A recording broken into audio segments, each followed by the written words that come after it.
오늘 주신 하나님의 말씀은 요한복음 7장 37절에서 53절까지 말씀입니다. 같이 봉독하겠습니다. 명절 끝날 곧 큰 날에 예수께서 서서 외쳐 이르시되 누구든지 목마르거든 내게로 와서 마시라. 나를 믿는 자는 성경의 이름과 같이 그 배에서 생수의 강이 흘러나오리라 하시니 이는 그를 믿는 자들이 받을 성령을 가리켜 말씀하신 것이라. 예수께서 아직 영광을 받지 않으셨으므로 성령이 아직 그들에게 계시지 아니하시더라. 이 말씀을 들은 무리 중에서 어떤 사람은 이 사람이 참으로 그 선지자라 하며 어떤 사람은 그리스도라 하며 어떤 이들은 그리스도가 어찌 갈릴리에서 나오겠느냐. 성경에 이르기를 그리스도는 다윗의 씨로 또 다윗이 살던 마을 베들레헴에서 나오리라 하지 아니하였느냐 하며 예수로 말미암아 무리 중에서 쟁론이 되니 그 중에는 그를 잡고자 하는 자들도 있으나 손을 대는 자가 없었더라. 아랫사람들이 대제사장들과 바리새인들에게로 오니 그들이 묻되 어찌하여 잡아오지 아니하였느냐. 아랫사람들이 대답하되 그 사람이 말하는 것처럼 말한 사람은 이때까지 없었나이다 하니 바리새인들이 대답하되 너희도 미혹되었느냐. 당국자들이나 바리새인 중에 그를 믿는 자가 있느냐. 율법을 알지 못하는 이 무리는 저주를 받은 자로다. 그 중에 한 사람 곧 전에 예수께 왔던 니고데모가 그들에게 말하되 우리 율법은 사람의 말을 듣고 그 행한 것을 알기 전에 심판하느냐. 그들이 대답하여 이르되 너도 갈릴리에서 왔느냐. 찾아보라. 갈릴리에서는 선지자가 나지 못하느니라 하였더라. 다 각각 집으로 돌아가고.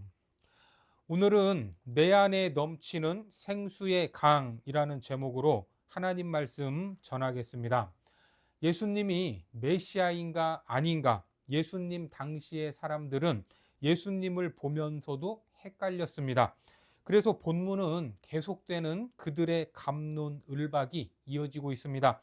예수님의 출생과 성장 과정을 지켜봤고 그 가정과 부모를 알기 때문에 메시아다라고 하기에는 전혀 말이 안 되는 것 같았고 또 메시아가 아니라고 하기에도 나타나는 놀라운 능력과 그분 앞에 섰을 때 느끼는 압도적인 존재감, 신적인 존재감은 부인할 수 없었기 때문입니다. 그래서 유대의 당국자들은 예수님을 죽이고자 하는 계획을 세우게 됩니다. 요한복음은 이러한 인생들의 무지함, 영적으로 어둡고 우매하다라는 것을 계속해서 드러내고 있습니다. 하지만 주님은 당시 사람들에게 계속해서 그 존재의 근원을 말씀하시고 깨닫기를 원하셨습니다. 그러다가 명절 끝날에 지금 본문의 상황은 초막절이 진행 중이었습니다. 그 마지막 날에는 거룩한 성회로 모여 하나님의 말씀을 낭독하고 말씀의 소중함을 재확인하는 시간이었습니다. 그 마지막 날에 주님은 무엇을 선언하십니까? 37절에 보니까 명절 끝날 곧 큰 날에 예수께서 서서 외쳐 이르시되 누구든지 목마르거든 내게로 와서 마시라. 여기서 목마름에 대한 말씀을 하시는데 여러분들은 목마름에 대해 경험을 해보셨습니까? 개인적으로 물에 대한 걱정을 하면서 살아본 적은 거의 없습니다. 그런데 동남아에 가보니까 그곳 물에는 석회질이 많아서 절대로 수돗물을 마시면 안 되고 생수를 마셔야 한다고 했습니다. 그래서 호텔에 며칠 머무는 동안 마실 수 있는 생수가 하룻밤에 500ml짜리 한 병이다 보니 물에 대한 걱정을 좀 하긴 했습니다. 목마름까지는 아니었지만 마시고 싶어도 참아야 했고 한 모금씩 아껴 먹은 적이 있습니다. 우리나라에서도 수도꼭지만 열면 물이 콸콸콸 쏟아져 나옵니다. 우리나라 수돗물은 그냥 마셔도 괜찮지만 사실 정수기로 걸러 먹거나 생수를 먹는 경우가 훨씬 더 많습니다. 그래서 우리는 딱히 목마름에 대한 경험이 거의 없을 것입니다. 하지만 이스라엘 땅을 보면 곳곳이 척박한 광야입니다. 물이 없는 곳에서 물은 생명과 직결되는 중요한 것입니다. 수도인 예루살렘도 해발이 높기 때문에 물이 귀한 곳이었는데 그 예루살렘에서 예수님은 사람들을 향해 특히 목마른 사람들에게 와서 마셔라 이렇게 말을 하고 있습니다. 물이 구하기 힘든 시기였고 그런 장소였다라는 것을 감안하면 사람들의 귀가 솔깃해질 수 있는 거기에 물이 있다고 이처럼 강렬하게 다가오는 말씀이었을 겁니다. 그런데 그 물은 돈을 주고 사는 것이 아닙니다. 누구든지 부자든 가난하든 배웠든 배우지 못했든 장애가 있든 정상인이든 도시 사람이든 시골 사람이든 차별하지 않고 누구든지 와서 마시라는 것입니다. 참으로 감사하지 않습니까? 그렇게 나오면 주님과 나는 1대1로 만나는 것입니다. 이 말씀은 구약에도 예언되어 있습니다. 이사야 55장 1절에 보니까 오호라 너희 목마른 자들아 물로 나아오라 돈 없는 자도 오라 너희는 와서 사 먹되 돈 없이 값 없이 와서 포도주와 젖을 사라. 돈이 없어도 값을 치르지 않아도 풍성한 것들을 누릴 수 있다는 말씀으로 우리가 이러한 초대를 받은 존재입니다. 다음으로 목마른 자들인데 이 말씀을 좀 더 깊이 생각해 보면 우리 삶에서 목마름이라는 것은 개인마다 다 다를 수가 있습니다. 여러분들은 지금 무엇에 목이 말라 있습니까? 물이 필요하십니까? 돈이 필요하십니까? 아니면 애정이 필요하십니까? 인생들은 뭔가의 결핍을 느끼고 그것을 목말라 하며 구하는 존재입니다. 그런데 놀랍게도 이 목마름은 영적인 것과 육적인 것을 구분하지 않는 목마름입니다. 특정한 카테고리가 없이 무엇에든 목이 마르다면 오라는 것입니다. 왜 그렇습니까? 그분 안에 모든 답이 있기 때문입니다. 여러분들 이 말씀을 믿으시기 바랍니다. 창세기에 보면 에덴 동산에 강이 흐르고 있습니다. 창세기 2장에서 강이 에덴에서 흘러나와 동산을 적시고 거기서부터 갈라져 내 근원이 되었으니 또 스가랴 14장에 그날의 생수가 예루살렘에서 솟아나서 절반은 동해로 절반은 서해로 흐를 것이라 여름에도 겨울에도 그러하리라. 방금 읽은 스가랴의 말씀 역시 낙원의 이미지를 그리고 있는 겁니다. 그러니까 주님의 부르심에 응답하면 내 삶의 문제를 그분께 맡길 수 있고 우리는 천국을 누릴 수 있는 겁니다. 그런데 여기서 놀라운 사실이 하나 있는데 본문으로 가서 38절에 나를 믿는 자는 성경의 이름과 같이 그 배에서 생수의 강이 흘러나오리라 하시니 여러분 이 말씀을 잘 보시기 바랍니다. 여기서 나를 믿는 자가 나오고 그 배가 나오죠. 여기서 말하는 배는 우리 배입니다. 배. 헬라어로 코이리아라는 말인데 같은 말은 카르디아라는 말로 심령 또는 마음이라는 뜻입니다. 그러니까 우리 심령에서 생수의 강이 나온다라는 말이죠. 이 생수는 다름 아닌 성령입니다. 39절을 보겠습니다. 이는 그를 믿는 자들이 받을 성령을 가리켜 말씀하신 것이라. 예수께서 아직 영광을 받지 아니하셨으므로 성령이 아직 그들에게 계시지 아니하시더라. 예수님이 그렇다고 하시니까 그런 줄 알겠지만 심정적으로는 쉽게 받아들여지지 않는 말씀입니다. 어떻게 나 같은 사람의 심령에서 성령이 흘러 넘칠 수 있을까? 하지만 이것은 요한복음에 40회 이상 등장할 정도로 중요한 개념입니다. 그래서 이 부분을 좀 더 확실하게 이해하기 위해서 한 가지를 확인해 보겠습니다. 구약의 에스겔로 가서 에스겔 47장을 보겠습니다. 그가 나를 데리고 성전 문에 이르시니 성전의 앞면이 동쪽을 향하였는데 그 문지방 밑에서 물이 나와 동쪽으로 흐르다가 성전 오른쪽 제단 남쪽으로 흘러내리더라. 그가 또 나를 데리고 북문으로 나가서 바깥길로 꺾여 동쪽을 향한 바깥문에 이르시기로 본즉 물이 그 오른쪽에서 스며 나오더라. 그 사람이 손에 줄을 잡고 동쪽으로 나아가며 천척을 측량한 후에 내게 그 물을 건너게 하시니 물이 발목에 오르더니 다시 천척을 측량하고 내게 물을 건너게 하시니 물이 무릎에 오르고 다시 천척을 측량하고 내게 물을 건너게 하시니 물이 허리에 오르고 다시 천척을 측량하시니 물이 내가 건너지 못할 강이 된지라. 그 물이 가득하여 헤엄칠 만한 물이요 사람이 능히 건너지 못할 강이더라. 구약의 모든 성전은 참 성전이신 예수 그리스도의 모형입니다. 그렇기 때문에 여기에 나오는 성전도 예수님으로부터 나오는 것입니다. 그 물은 처음에 발목 정도였지만 점점 늘어나서 무릎에 닿고 허리까지 차오르고 나중에는 건너지 못할 강이 되었습니다. 계속해서 에스겔 47장 8절과 9절에 보면 그가 내게 이르시되 이 물이 동쪽으로 향하여 흘러 아라바로 내려가서 바다에 이르리니 이 흘러내리는 물로 그 바다의 물이 되살아나리라. 이 강물이 이르는 곳마다 번성하는 모든 생물이 살고 또 고기가 심히 많으리니 이 물이 흘러 들어가므로 바닷물이 되살아나겠고 이 강이 이르는 각처에 모든 것이 살 것이며. 어떻습니까? 그 물이 흘러가는 곳마다 번성하게 됩니다. 모든 생물이 죽었던 땅이 살아나고 열매가 맺히고 고기가 심히 많을 것이다라고 말씀합니다. 특히 바다가 되살아나는데 성경에서 말하는 바다는 세상을 상징하는 것으로서 요한계시록에서는 모든 더러운 것들이 바다에서 일어나고 있음을 볼 수 있습니다. 그리고 세상의 상태를 말하는 폭풍우, 그 물이 되살아나고 흐르는 각처의 모든 것이 살 것이며 그 물이 어디로 들어갑니까? 성소로 들어갑니다. 에스겔 47장 12절을 보겠습니다.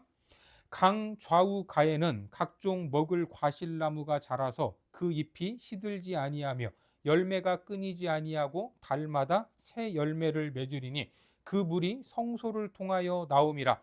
그 열매는 먹을 만하고 그 잎사귀는 약 재료가 되리라. 성소는 성전에서 가장 핵심적인 장소죠. 그런 위치로 예수 그리스도를 상징하는 곳인데 거기에서 물이 나와 생수의 강이 되고 닿는 곳마다 회복과 치유와 소성함과 역사가 일어나고 있었던 겁니다. 이 성령이 어떤 상태였습니까? 예수께서 아직 영광을 받지 아니하셨으므로 성령이 아직 그들에게 계시지 아니하시더라. 예수님의 영광은 십자가입니다. 그래서 십자가의 고난을 받으시고 죽으신 이후에 성령님이 오시는데 부활하신 예수님은 두려워 떨고 있는 제자들에게 나타나셨죠. 그리고 뭐라고 하십니까? 성령을 받으라 이렇게 말씀합니다. 요한복음 20장 22절에 보면 이 말씀을 하시고 그들을 향하사 숨을 내쉬며 이르시되 성령을 받으라. 성경에는 하나님이 숨을 쉬는 장면이 딱 두 곳 나오는데 창세기에서 아담을 흙으로 빚으시고 그 코에 생기를 불어 넣으셨습니다. 그때 뭐가 되죠? 생명이 되었다고 합니다. 창세기 2장 7절에 여호와 하나님이 땅의 흙으로 사람을 지으시고 생기를 그 코에 불어 넣으시니 사람이 생명이 되니라.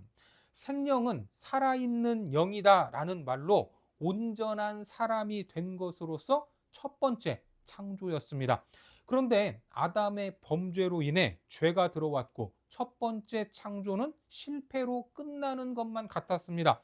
그렇게 끝이 났습니까? 아닙니다. 하나님은 그 뜻을 이루시기 위해서 아담의 형상을 가진 죄인의 몸으로 성육신 하셨습니다.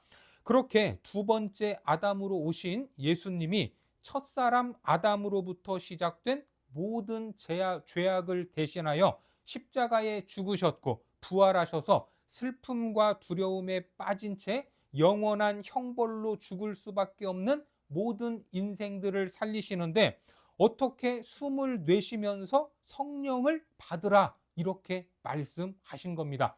이 제자들이 훗날 교회 공동체가 되지 않습니까? 그러니까 성령을 받으라 하는 것은 재창조의 역사로서 성령은 예수님이 보내주신 겁니다.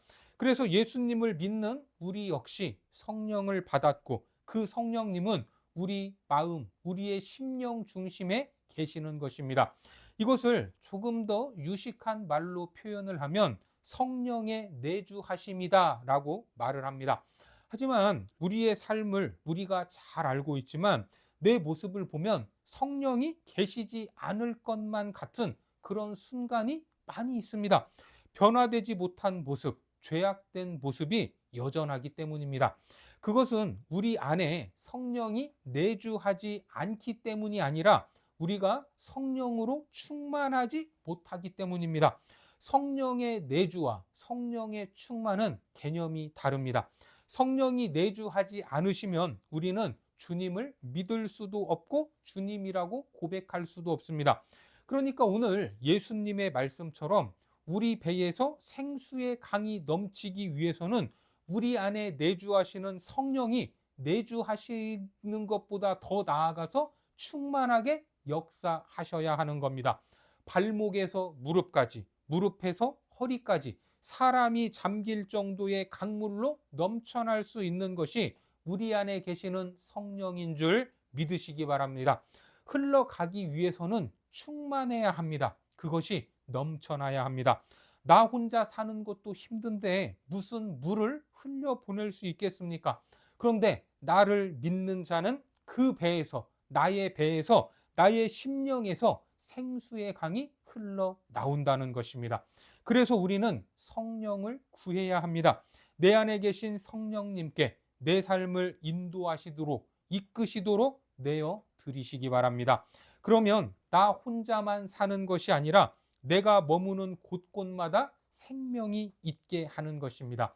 에스겔 선지자가 본 환상처럼 어둠의 땅, 죽음의 땅이 생명과 축복의 땅으로 변화될 수 있는 것입니다. 지난 시간에 봤던 것처럼 오늘 본문에서도 사람들은 여전히 예수님이 누구신지에 대해서 갑론을박하며 쟁론하고 있었고, 당국자들은 사람들을 보내서 예수님을 잡으려고 했습니다. 하지만 감히 그분께 손을 대지 못했습니다. 왜요? 그분 앞에 섰을 때 감히 어찌할 수 없는 신적 거룩함과 압도감, 그 말씀에 사로잡혔기 때문입니다. 본문 46절과 47절을 보겠습니다. 아랫사람들이 대답하되 그 사람이 말하는 것처럼 말한 사람은 이때까지 없었나이다 하니, 바리새인들이 대답하되 너희도 미혹되었느냐? 예수님을 잡으러 갔던 사람들은 빈손으로 돌아와서 자기들이 느꼈던 것을 가감없이 말했지만, 예수님을 만나지 못한 당국자들은 오히려 너희들도 미혹된 것이냐며 호통을 치고 있습니다. 그들은 영광스러운 말씀 앞에 서본 적이 없기 때문에 그것을 알 수가 없는 것입니다. 다시 말해 성령의 임재가 없으면 그 무지함이 깨질 수 없고 예수님을 만날 수도 없는 것입니다. 그래서 당국자들이나 바리새인 중에는 예수를 믿는 사람이 없다라고 자신 있게 말하고 있습니다. 48절과 49절에 당국자들이나 바리새인 중에 그를 믿는 자가 있느냐? 율법을 알지 못하는 이 무리는 저주를 받은 자로다. 자기들의 판단은 항상 옳다라는 말처럼 들리지 않습니까? 자기들은 그것이 권위라고 생각을 하는데, 어느 신학자는 말하기를 바리새인과 예수님을 구분해서 이렇게 정의했습니다. 바리새인들은 권위를 진리로 삼지만 예수님은 진리를 권위로 삼는다. 그렇습니다. 바리새인들은 자기의 권위를 진리로 삼지만 예수님은 권위가 아니라 그분의 삶 자체가 권위였던 것입니다. 그런데 놀라운 일이 벌어지게 되죠. 당국자들이나 바리새인 중에는 예수를 믿는 자가 없다라고 큰 소리를 쳤는데 누가 등장합니까? 니고데모가 등장하고 있습니다. 본문 50절과 51절에 보니까 그 중에 한 사람 곧 전에 예수께 왔던 니고데모가 그들에게 말하되 우리 율법은 사람의 말을 듣고 그 행한 것을 알기 전에 심판하느냐?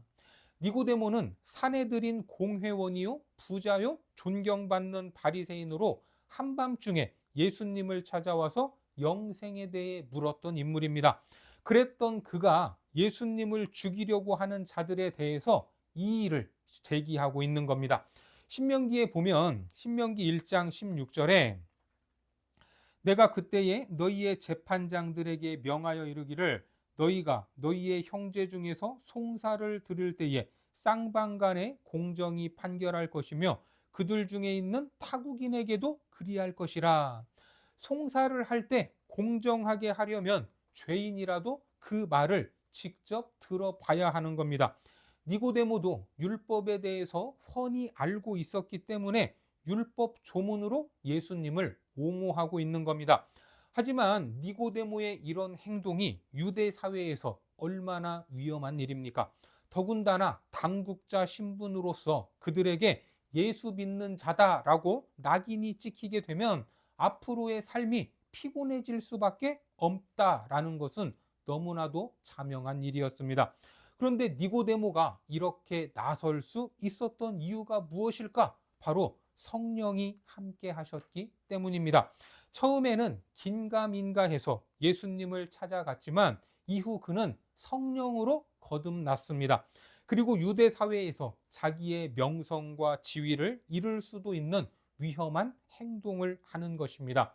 누구를 위해서? 주님을 위해서 그랬습니다. 그리고 이후에 한 번 더 등장하는데 이보다 훨씬 더 위험한 자리였습니다. 요한복음 19장으로 가서 38절과 39절에 보면 아리마대 사람 요셉은 예수의 제자이나 유대인이 두려워 그것을 숨기더니 2일 후에 빌라도에게 예수의 시체를 가져가기를 구하매 빌라도가 허락하는지라. 이에 가서 예수의 시체를 가져가니라. 일찍이 예수께 밤에 찾아왔던 니고데모도 모략과 침향 섞은 것을 100리트라쯤 가지고 온지라.